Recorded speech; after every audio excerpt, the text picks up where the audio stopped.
All right. Well, thank you so much, Holly Smith, for agreeing to do this interview with me for the sake of the class that I'm teaching in conjunction with the Honors Program Director at Hampton, Dr. Rakesha Fry Brown.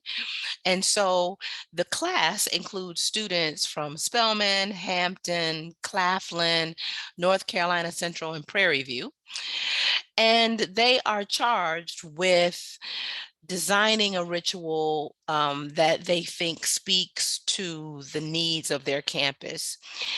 And so one of the reasons why I thought it was so urgent to talk to you is because they are all charged with engaging their college archive. But I don't know that all the students actually even know what an archive is and what an archivist does. So maybe if we could start there with you filling in that information and also maybe speaking to why the archive may be important for their design.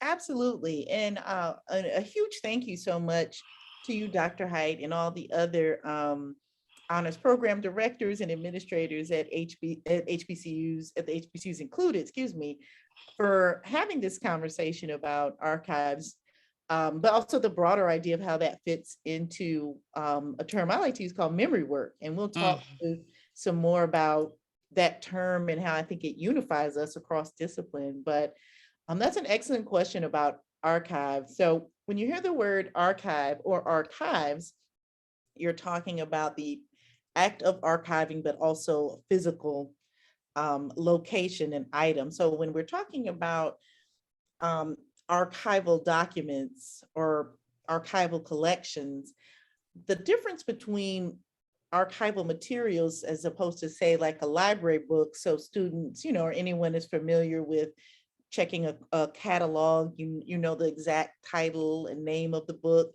You might have a call number, you go to the catalog, you check out that book, you're able to usually take it home, try not to spill pizza, soda on it, and take it back. Well, archival materials or documents are usually rare, unique, one of a kind items contemporary to a specific time.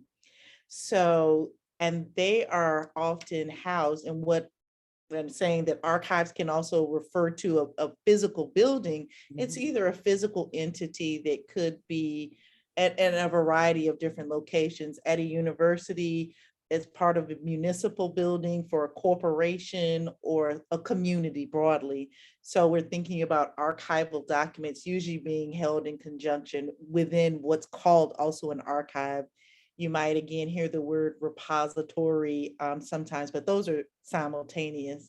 And I think what is so significant about thinking about archival collections, especially when we're thinking about whether they're at historically Black colleges and universities, or in particular types of Black communities or other communities, are the fact that when we think about archival documents, typically they're going to be maybe letters, correspondence, journals, photographs. When you think of, genealogy research, those are the types of materials that are used. But given the systemic systems of oppression, particularly visited on Black people and other marginalized communities like Indigenous communities, queer communities, women, working class, very often these traditional written records that we're talking about that are typically in archives or even photographs are not always reflective of our experiences. Mhm. And that has been benign, everything from benign neglect to intentional erasure, kind of thinking about the ways that records of enslaved individuals, that's still important to our history and heritage, but they're not from the perspective of our enslaved ancestors. Often it's a name of a person on a list manifest with cattle or other items. Mhm. So just the dehumanizing aspects of history and record keeping that have categorized our experiences. So what is so important about, I feel, HBCU archives, not that they don't have their own challenges, which we can Mhm. talk about later, but documenting the institution and often the predominantly Black constituents and certainly surrounding Black communities has been the mission. Mhm. And often that's the only place you're going to find the records and documentation of those institutions and their communities and the guests, which really, I think, again, says so much about Black higher educational institutions, but our surrounding Black communities. So that's a little bit about, archives and archival material, but a little bit, I think, about why it's so important. And I'm certainly happy to elaborate on this as it's helpful, why it's so important to think about them in the context of HBCUs. Well, I want, like, as you were saying that, I was thinking about the students who created records.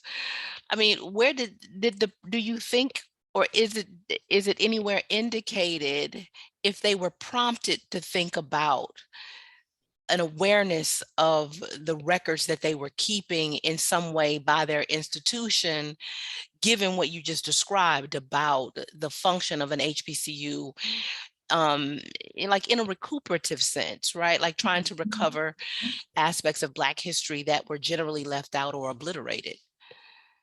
Excellent question. I think kind of, and my thought trajectory goes even back to the founding, even to the present. I often think about the ways that we don't necessarily think about the long term, or long term posterity of what we're doing in the present. Mm-hmm. It kind of sometimes becomes the stuff of life that we'll Mm-hmm. get. And often we'll get a question, well, how do you get materials from the archive for the archives? Or Mm-hmm. how do things get here? And typically, I would say in the history of Spelman, a lot of things were kept, by faculty, staff, Mm-hmm. alumni offices, like a lot of the publications, like the early course catalogs, our campus magazine, the Spelman Messenger. And I think there was a sense of understanding why that was important, but maybe not always necessarily the sense of, well, these are things I should be collecting, if that Got it. makes sense.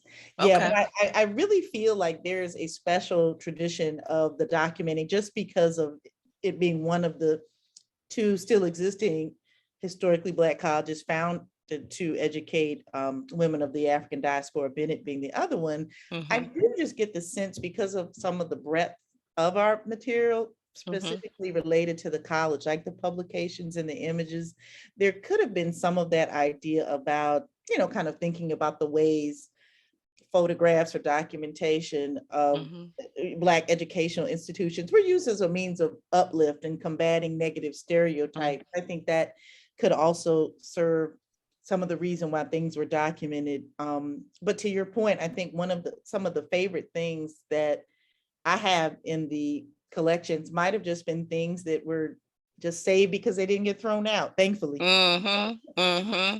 And Mm-hmm. so letters to Packard and Jobs from parents wanting to have their students come to campus, some of the early registers of students, but then Mm-hmm. also kind of thinking, historically, students would write back to certainly even through President Reed, write letters directly to the president. We might not necessarily think of students being in regular communication with presidents now, but it's really interesting to kind of see that particularly. Mm-hmm. And one of the most insightful answers to a question that I would ask students are the ways students document themselves now. I think there's a cognizance of, especially with social media, whether it's Snapchat, Instagram, that a lot of college students participate in, but being cognizant of how do you want to present yourself Yeah. that way. So I'll typically ask students, well, how do you document yourself? And in one, my colleague, Dr. Nikki Lane, she has a class on memoir, and a lot of the students talked about, well, I have my regular Instagram account, but I have one just for close friends or just for me, Mm-hmm. private Snapchat. And several of them actually said they kept physical journals, which was, I was happy to hear, there was Yeah. just piece of paper, but Yeah. just the fact that they were cognizant of that way and taking ownership and empowerment to know they can document themselves. Yeah. And whether it's, to your point exactly, like just for the present or the future, there was a sense of understanding, like I'm empowered to tell my own story. Yeah. So I like to think even within the idea of like some things just probably got kept because they didn't get thrown away. I do like to feel like I see some threads of intentionality Mm-hmm. Okay. historically. If that makes sense. I'm happy to elaborate on some more. Yeah, well, a part of what I think is important about what you do and what you're calling our attention to now, is the private journal versus the, even the private TikTok or the private Instagram, is that you don't own TikTok nor do you own Instagram, Mhm, right? mhm, So like exactly. in that paper that we co-author, I mean, a part of like the sources that we cite sort of talk about the way that much of the Black Panther archive we get from the FBI. And Mhm, like, do you really want the FBI to be in control of your archive? mhm, So understanding that there are repositories that come from private citizens, mhm, that mhm. re-empower, well, it sort of suggests to me that you can reclaim, that's what I mean, that you can reclaim the power of privacy for the sake of telling a future story that isn't controlled by an institution that is opposed to Black life. Michelle, that was a very powerful way to say that, because then you also remind me of the idea of the privilege that tends to be on the written record, period. Yeah. And I think, like you said, just having anybody, as a researcher, a student, Hmm. anyone coming from any background to be able to, what I say, trouble the archive, if you Yeah. will. So exactly to your point, whether you're reading correspondence at Harvard University, Community Archive, or Spelman, there's an exercise that myself and a lot of my colleagues do when we're using archival material in conjunction with teaching a course, or like we've done in collaboration before, a document analysis exercise. Yeah. There's a series of questions that can be asked about the document, such as, what does it even look like? What do you think it is? What is the Hmm. context? Who are they speaking to? And that, I think, just encourages students to get their own understanding and viewpoints, which can all be different, but Hmm. that doesn't mean that it's wrong. Hmm.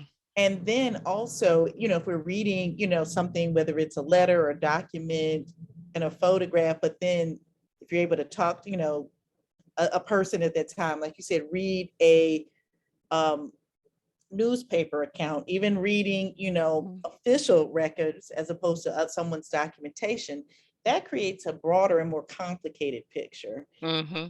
Exactly like you said, then relying on what people think official narratives are, Hmm. even if it's not a written record. I think of, again, in our communities where quilts have Hmm. been, physical materials, objects, beads, again, our elders' memories, family Bibles, are Hmm. equally as important in telling that story. And I just always like to encourage, just as any, researcher, historian, if you're making a particular claim, you have these archival materials, but you have so many other types of archival items, Yeah.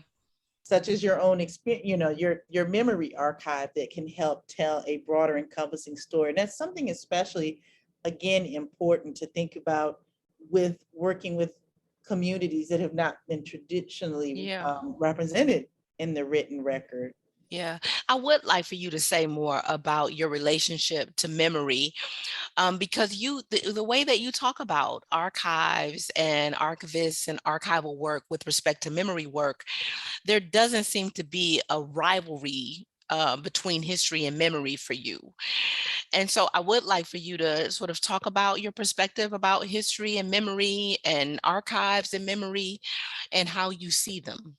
Absolutely. Well, Dr. Hart, you asked a really wonderful question before, just kind of about what does an archival mindset look like? And I really Hmm. love that question, because just kind of thinking about a number of colleagues I know doing work now that really have ideologies about equity and justice in the field. I think when we're approaching archives, just the idea that I can be my whole self, I think is Hmm. the most important thing, not only in the work I do, but when I'm talking about what does archival work look like, you Hmm. know, I identify as a cisgender Black woman from the South.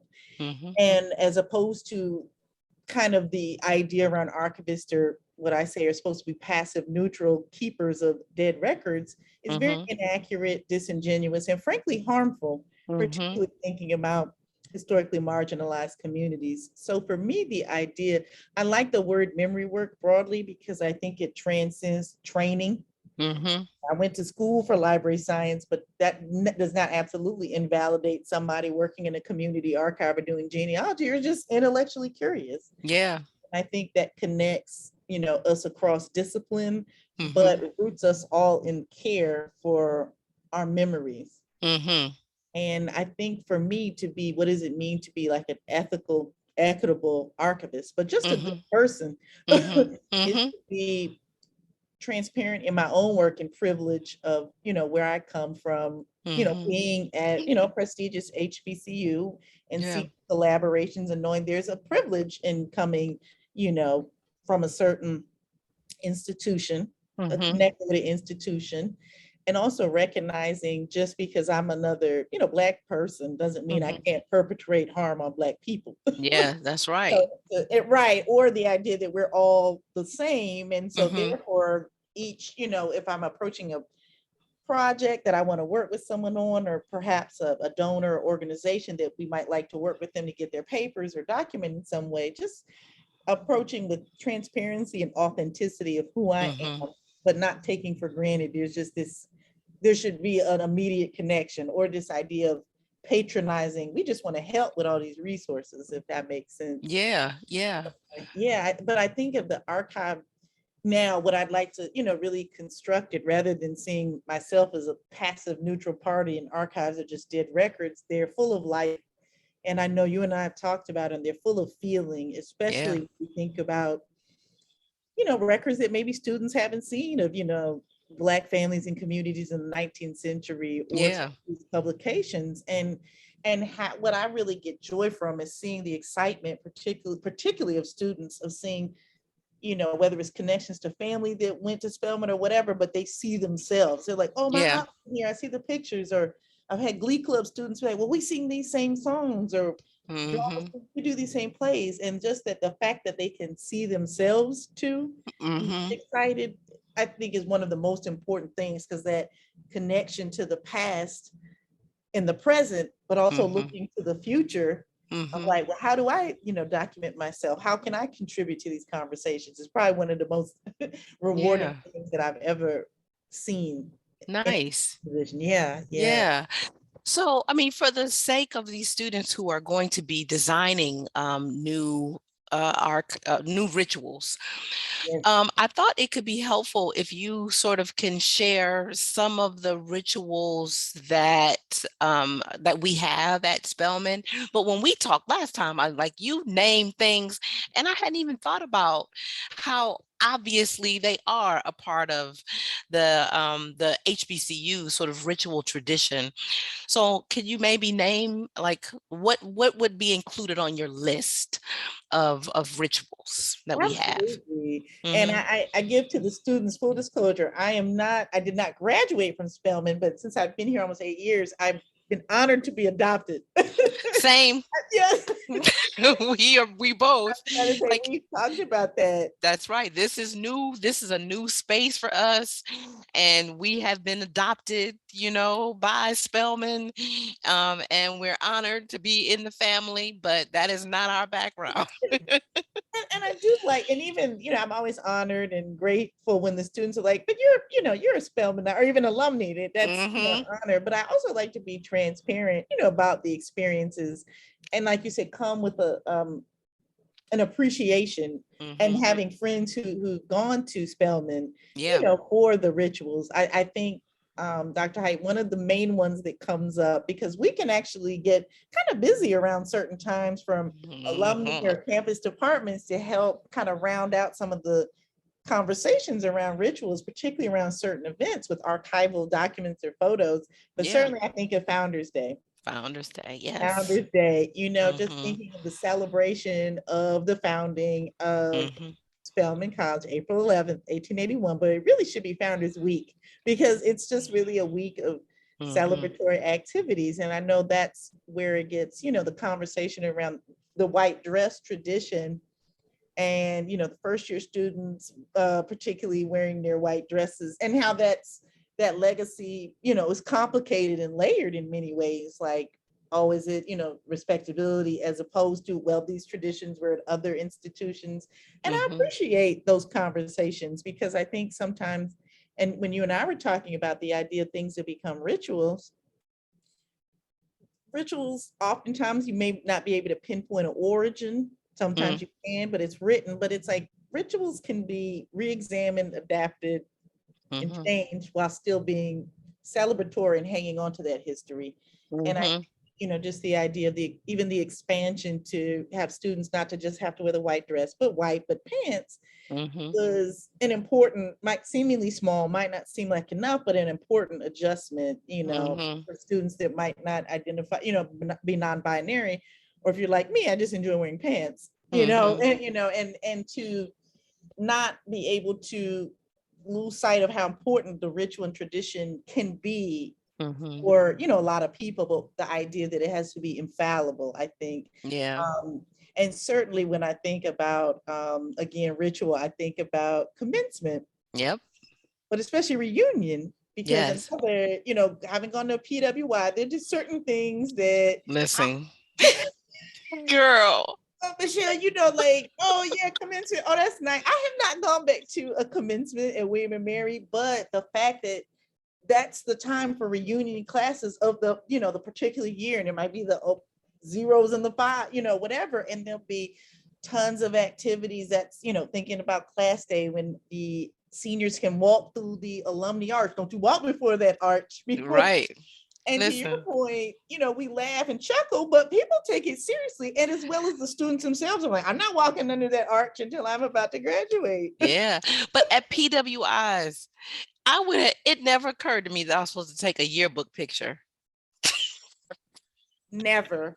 That any of that stuff that they promoted, it never occurred to me that I was supposed to attend any of that. And I Yeah. didn't feel like I knew I wouldn't have enjoyed it. I wouldn't have considered it sacred. So when I first got to Spelman and they would say things like, well, are you going to homecoming? I'd be like, well, I didn't go here. I mean, now like I do feel like, well, of course, or like, so many people I know, like Founders Day is one of my favorites. And so like there are faculty who retired years ago who come back for it, you Well, I know? think that's so important to think about, like how you're exactly right, because I don't even know if I've went to a Founders Day anything. I went to Hmm. William and Mary undergrad for my bachelor's degree. But the funny thing, again, when I think about, okay, homecoming traditions, and there would be school-wide things, but because we were a small population of Black students at a PWI, there were certain rituals that I associate more with that The kind of. step show. Exactly, You exactly. Black right. student, you Union, get me right. right, as Yeah. opposed to these larger traditions of the college generally that, and I would say I was great. That was a layered time, but I'm grateful for the friends I walked away with. And Yeah. it really is my connection with the predominantly Black community that I remember. Hmm. I laugh chuckling, thinking about students who talk about, Spelman or the Atlanta University Center. They're like, oh, it's just one big sorority, fraternity, HBCU. And I know that we're not all the same and not everything. Right. Well, but to your point, it was just an extra layer of being able to enjoy some level of commonality. Yeah. And like you said, just to be able to see the different generations come back for things like reunion, baccalaureate, commencement that was Hmm. not present in my experience. So, like you said, it's just a certain appreciation for the connections that people can have, even with critiques and everything, Yeah. it's all part of it. And it's just in a way that is very meaningful and special and in a different way than in my, than I previously experienced at a Yeah. normal institution. Well, and it was only like a few years ago that I realized that other HBC, like the Fried Chicken Wednesday, is not just at our school. Like, like that's an HBCU thing. And so that seems to be like a ritual of sorts.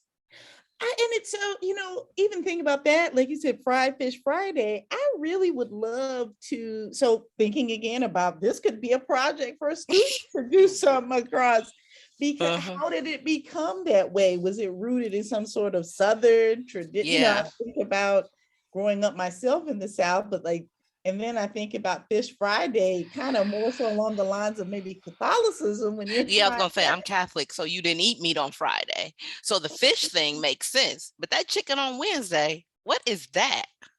But even to your point, Michelle, some of those maybe even not as prominent rituals, like Hmm. even kind of thinking about in the AUC, there are different market days. Like I Yeah, think that Clark, it might be Thursday or Wednesday. I think Morehouse is Wednesday. Yeah, and like Market Friday. So you had the, just even that being, I'm interested to know that at other HBCUs. So maybe not even these, to your point exactly, a lot of maybe formalized familiar campus wide things. Is just things like, Hmm. yeah, this will be happening on. It's Yeah, really fascinating. yeah. Yeah. And in the exhibit, because you currently have this exhibit up, and I was just like, oh my gosh, this is what we're doing in the class. And they are like pages from the student messenger Mhm. where they're talking about various traditions. And like, like those benches, like some of the memorial benches, I Mhm. remember some discussion about the dress. I can't remember, and maybe you can recall it, if those articles were the result of like particular interviews, or like where did the insight for the documentation come from? It's looking back, kind of, Michelle, again, I'm really grateful that we have a lot. Really, I don't think we're hardly missing any issues from the messenger, at least to my knowledge, to really Hmm. see the involvement in the engagement, and also thinking of other, excuse me, I'm sorry, Hmm. other publications like the Campus Mirror, which was kind of the predecessor to the student newspaper and the yearbook as well. And particularly thinking about maybe the Mirror, but it was a student-led publication. Hmm. So I imagine a lot of those kind of conversations came from the impetus of the student, um, not body per se, the governing Yeah. of the student, Okay. the president. Does that make sense? Like the It president does. of the Mirror. And so, it's interesting to see kind of the messenger still incorporating student voices, but kind of as the official magazine, and Hmm. really it being the alumni publication, but still incorporating, probably some conversation with students, but really looking at those student-centered Hmm. kind of publications. And I think to your point, just kind of thinking about ritual and the origin of some things, I would really love to see a project or a student do some maybe even exploration into, if we could, maybe even in some administrative or presidential records about the founding of some of these things, Hmm. like the That's Campus true. Mirror again, the Spelman Spotlight, which is now the Blueprint, the student newspaper, just kind of even tracking some of that evolution. Hmm. And I think even to your point, the ritual of the newspaper, and I know PWI, a lot of institutions have them, but I find the student newspaper fascinating because Yeah. it covered everything. When we think about the civil rights era, but it was covering everything from pushing against campus visitation or policies to reproductive justice, abortion right, as opposed to homecoming, to assault, to apartheid. Like it really, Yeah. yeah, it's a Yeah. history of things in And that way. that's Yeah. kind of how like Dr. Phillips sort of said that she had to come to the realization that that the campus messenger, the campus newspapers of HBCUs are also going to be sort of sites of surveillance Mm-hmm, from these mm-hmm, patrons, right? Because you would think that there would be all this stuff that the messenger would have to say about the 1906 mm-hmm, riots, mm-hmm, but there's like there's very little that's said explicitly.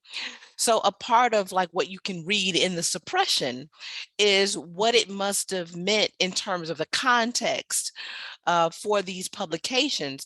So to your point, like in order to become an official engine, you would think that there would be some discourse with the president, mm-hmm, because with that Blue Record podcast, I remember when that became the official student podcast, those students were in social justice and in honors. And it was a meeting with Dr. Campbell that led to it. So the presidential records would be a really important source.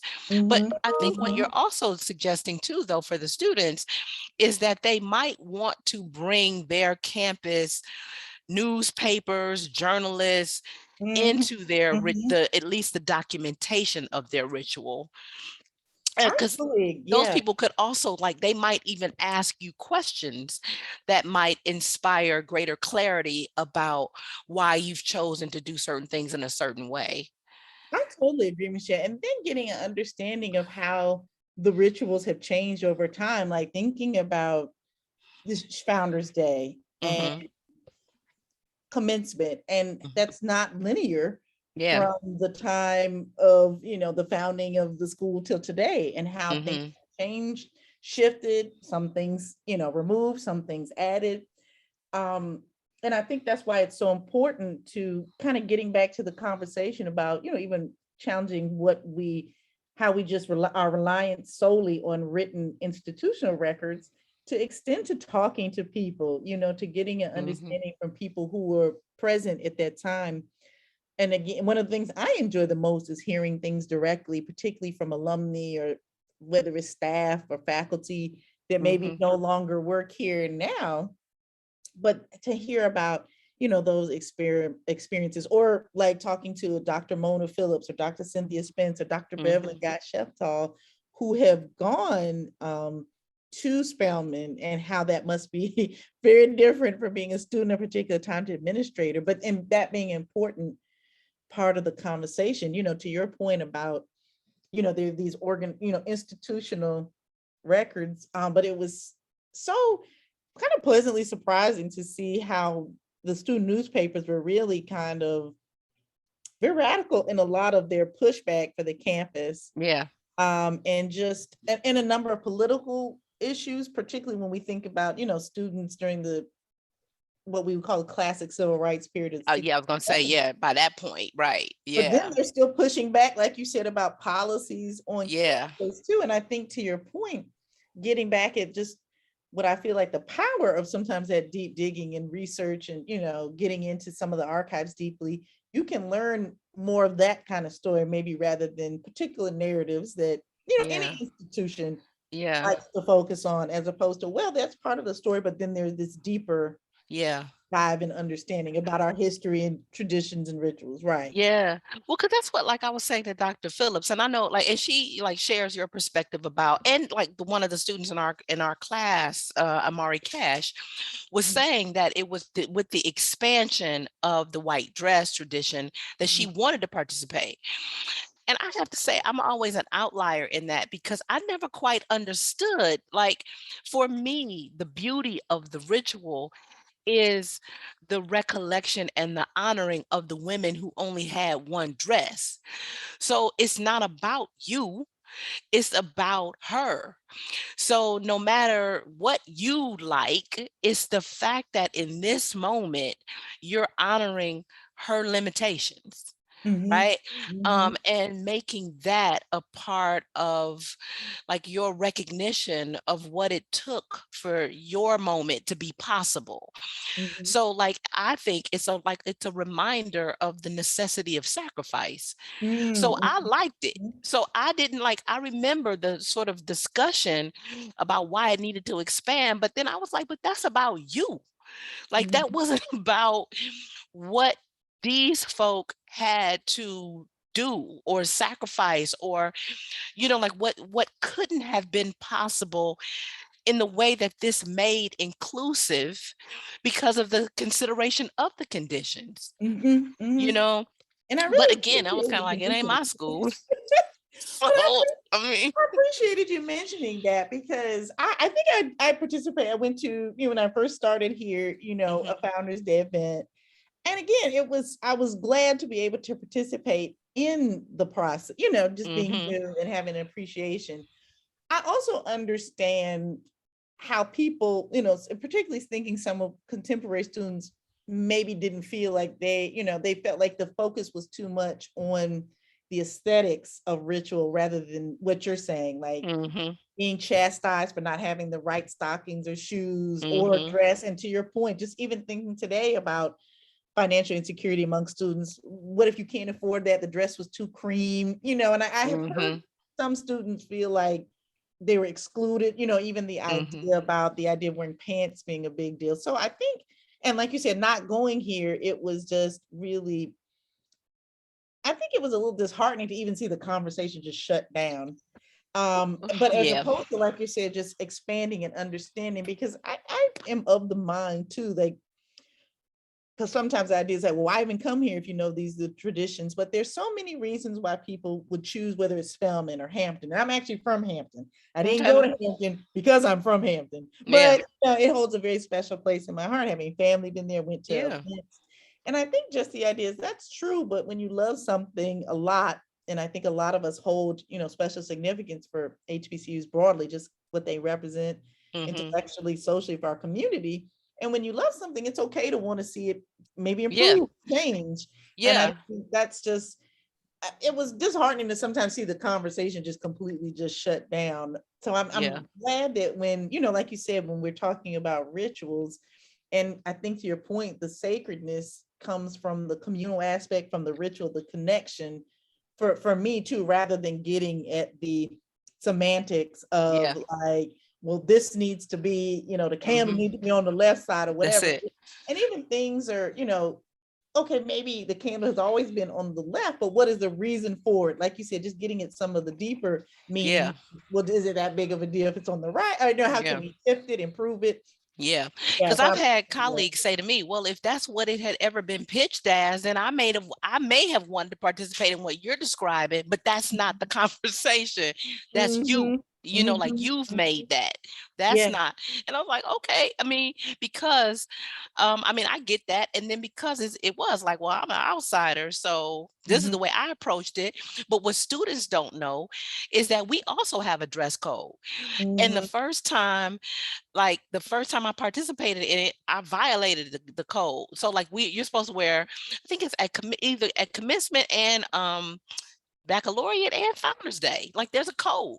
So you mm-hmm. wear a white or black dress and I think black shoes. And maybe the first time I think I had on red shoes and or something. And I'm sort of one of those people. Like it's not like nobody chastised me about it. Okay, that wasn't going That was down. actually what I was going to ask. Did somebody say, No, Dr. How you not supposed to be? that wasn't going down. But I drew attention to it myself. I'm like, oh my, I said, I think I'm all out of pocket. But Dr. Tatum was also wearing different color shoes. So I was like, well, if Dr. Tatum is rocking what she got on, then I'm good. But going forward, I didn't do it again because I didn't realize I was being disrespectful, and it was never the intention. I wasn't trying to be a renegade. I just didn't pay close attention, Mm-hmm. but yeah, there is a dress code. So I do try to honor it. So, I have a white dress, I got a black dress and the shoes, and I'm thinking And the you have whole your time. right, right, Now right. I do like you're not supposed to carry bags. I do that underneath the dress, under the robe, so I do that part. But we all try to take the stuff very seriously, Mm-hmm. you Mm-hmm. know but I have colleagues who have worried about, like, oh, my hood is old and will they say something. And so it is something you have to negotiate. No, and I think you bring up a good point, and I start to, just look at ritual in the terms of, like you said, if they start to become exclusionary Yeah. or exclusive, then I Yeah. think that's where I feel like they can become certainly problematic or be That's problematic. right. Yeah, and the That's idea it. of used to, make someone feel less than or an outsider. And I admit, Hmm. I get even more frustrated when it's us. Yeah. So, Yeah. but I think, like you said, I just love this kind of conversation about, the sacredness of ritual, but that we can create our own. I wish I had it close to me, but Hmm. went to a gathering of some friends. We do kind of like a Black History Month themed Hmm. party, and one of my friends had created small altars for each of us to take and to Mm. do. And I have many friends who've created, altars for various reasons, but I What does like it look like? it's please excuse me everyone as I get up here. But this is what it looks like here. And I'm not going to do as good a job explaining it as Tiffany did, but these are coffee grounds. Hmm. So you start the day, having a cup of coffee, maybe communing with your ancestors, anyone you want to be present with. Here's a tea light Wow. and I'm forgetting the exact reason, Uh-huh. but another beautiful piece of clear, glass. Again, I'm obviously not the best student because I'm forgetting a lot of the reasons. Here's a little bit of purified water. Wow. And an incense, a sage, since Yeah. small, the power of burning sage and cleansing, and a little bit of bath salt and flowers, which you can utilize whether in a bath or something to invoke. And then the pot itself, you can water and something will sprout. That is so thoughtful. That was like the best gift. I was like, it really is. And it was so, rooted kind of in, when I think of hoodoo practices, which it was Yeah. rooted in, and how that, has related to Black communities. And, just the idea of this, again, this will allow me to create a new ritual because I've Yes. always thought about, doing an altar, I have pictures up, but like you said, the intentionality of using certain things and creating that as a sacred space Hmm. in my own home. So I just love this conversation. But then I think, Michelle, what was so powerful is knowing that this has been done for years and generations, but now I can start it and do it anew. And there's that connection there. There's a warmth, maybe, grief Yeah. for missing people who've gone on, but the love and connection and how we can still invoke them. That's lovely. Yeah, I was like, this is one of the best. My goodness. Yeah. So this was at the was it a particular meeting of your Black History group or Actually just friends. And okay. we'll gather and we have a Black History Month themed party. And it's really, we just gather, eat food, and play games like Black Card Revoke. And it was really started by two good friends of mine who are Mm-hmm. also archivists, Gabrielle Dudley and Derek Mosley. But we each are asked to do a piece that we feel Nice. strongly about. And then my friend Tiffany, this was her piece to Oh, present us each with the altar. And I think what I liked about that, now that's become a ritual for us for the past 6 years. I think we'll just gather Black History Month to honor, have fun, and you can do a piece, you can read, a Black History Month fact, your own piece. I actually read a little excerpt of the article I was telling you about. I was writing about yeah. Black archival care and repair. And it's Yeah. just, again, and then that way, that's become one of our rituals to meet and gather. So Yeah. in an unexpected way, even it's like always started as a social event. And it might sound, not that there's nothing wrong with being nerdy, but it might sound so nerdy, but it's just become really a special way for community and Yeah. remembrance. And we like, oh, they joke, we got to plan the party this year, but and even talking to you, I think I'm really appreciating the idea of it as a ritual now because we've done it Yeah. for the past 6 years. That's it. Yeah, exactly. Because I was saying to Nichelle Guidry earlier, she actually cited her the sorority crossing as Mhm, meaningful mhm, mhm. and deeply thought out. And I was saying to her, for me, it was an undergraduate experience, and it was back in the day when certain practices happened. So I Right, didn't find right. it like that at all. Okay. It And wasn't the same. Right, right, no, right. no. And so, generally, the moving rituals for me are the kind that you're talking about, where it's vernacular. It comes out of a relationship that you have with people. And then, like you said, you realize, okay, I've just built this thing together with them that, for me, those were the ones that were so moving. They weren't institutional in that way. Mhm, mhm. They weren't institutional Absolutely. rituals. But I will say that, being at Spelman, the Founders Day thing, it's just because the thing that I've been able to observe in students They never disappoint when there's young children around.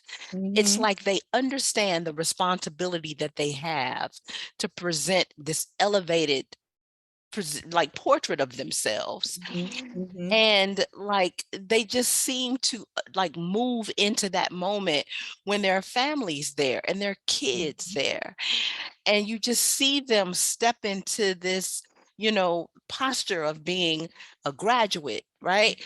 mhm, That I understand is so meaningful, to those kids who see them. And so I love to see the elevation mhm, in the students. And so, yeah, like there have even been times when I've dressed the part and then didn't go to chapel. I just did it in my mhm, office, and just watched, and then I've had students who participate, in their class day stuff, and mhm. hearing them, and they can do a good job. No, and I agree. And it's something I think this is one particular picture. It might be on the cover of a messenger where it's a little girl. She doesn't look like she's more than 4, Hmm. but looking out the door of one of the buildings on campus. It might be Lord Spelman. And I Hmm. can't even remember if the title was like the future generation, but Hmm. it makes you feel a little bit emotional because Hmm.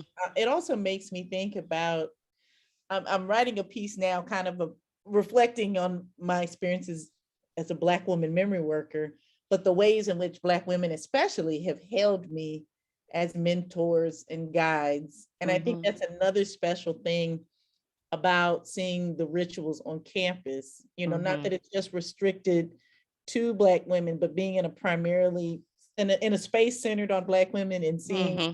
large swaths of beautiful Black women and Yes. people broadly, and again, not idealizing anything, saying it's perfect, but just seeing a sense of community and uplifting and Hmm. wanting to truly uplift and support Hmm. other in a way.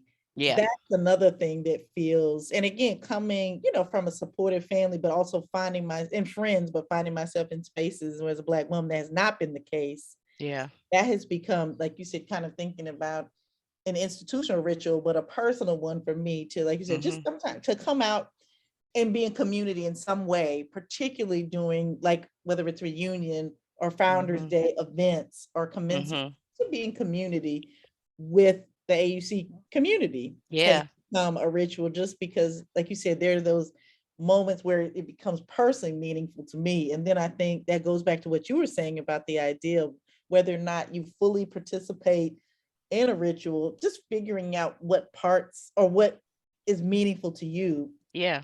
or Yeah. the idea of you can create your own. Yeah. Yeah. Because I said to Michelle today that the thing that, like, it has been a goal of mine for a while. Like, I would love to find out what the Guinness Book of World Records record is for the largest circle hand game, right? And every Oh, year, yeah, every year at on Founders Day, I love like when like the rest of the day is the celebration, that every year we try to break it, right? I love Because it. the thing is, that you could play with people who are beyond the gates. Like you literally could see people doing that, Because that my outside. mind automatically went to slide, right?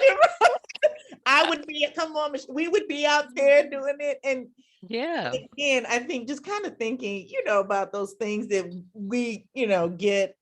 I think about those memes on, whether it's Instagram, Snap, Twitter, but when they're like, you black if you, and again, Mm-hmm. and it's not like looking at exclusionary, but it's like this, it's a familiarity, it's a humor, and it's something that Right. everybody can look and connect with. And just you don't even have to finish the sentence. That's Laugh. it.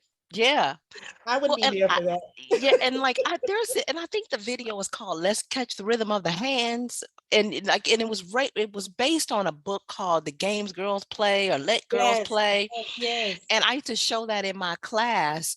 And there's a section where they do this thing about Egyptian hieroglyphics, Mhm, and there are hieroglyphics of women facing each other, and mhm, the words may have said something like, I will look you in the face and put my hands to yours, right? And so, as a kind of historical way of marking the archive of Black women's hand games. Mhm, And mhm, so to mhm. kind of, to draw on that, to think about a way that you could still be like in rhythm, and in harmony, as a principle that you value, I think could be interesting. And I could imagine like during the year, like you could have practice for it, you know? I'm just loving this idea again. Yeah. Yeah, I think, I like love it this would just idea. I think it could be so cool, to do like every year. That's the goal. Like, let's try to break the record. It could The breaking of the record would mean you widen the circle And it would become a ritual. and it would become a ritual. And I think the idea of people, ritual, it sounds very, and of course they can be very serious and reverent, but they can Yeah. also be rooted in fun and humor. And the point is not to get it right, but the point is to partake of Part the ritual. There you I, go. I kind of think I had a few friends whose family created holidays, that they Wow. made up holidays, and Wow. I think that's the most fascinating thing for me, because I've heard this from a couple of different people. Hmm. And they just sound hot, funny and humorous and preposterous, and you forget how it actually starts. Yeah. But now it's become a yearly tradition. And it's rooted in, humor, and there's probably a degree of seriousness. Like, don't forget this aspect, but it's about Yeah. it's not about getting it right. It's about the idea of communing and the practice that we've established that we want to keep doing. Because another thing I think about ritual, Michelle, is the idea of a lot of times there's not anyone forcing Hmm.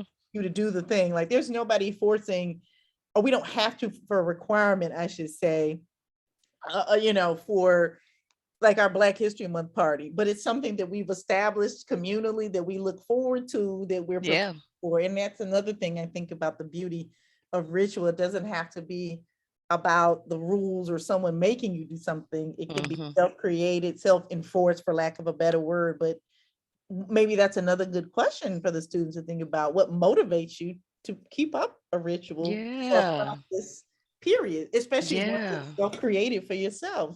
That's it. And I love that, like the call to self-empowerment, the call to self-reflection, Yes, and yes, then the query about, the continued relevance, and if this is something that you're going to continue participating in, why? yes. I think that that's beautiful. And with that, I think we can end the formal discussion. So thank you so much, Holly Smith, for Oh, taking the time to talk to me. Dr. Michelle Height, it's always an honor and a joy and I'm excited to continue to remain in community with you, and to engage with the wonderful students as well. Well, thank you. And so I'll stop here, but still continue talking to you afterwards. Okay.